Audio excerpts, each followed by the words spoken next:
Charan! So now I replaced the knob with a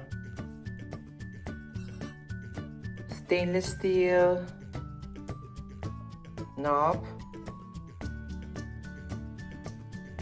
so it can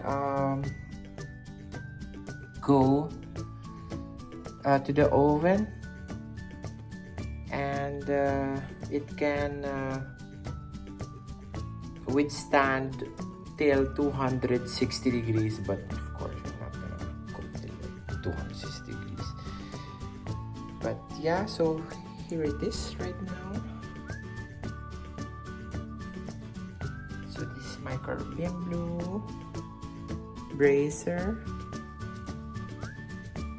Also hope you guys like the video.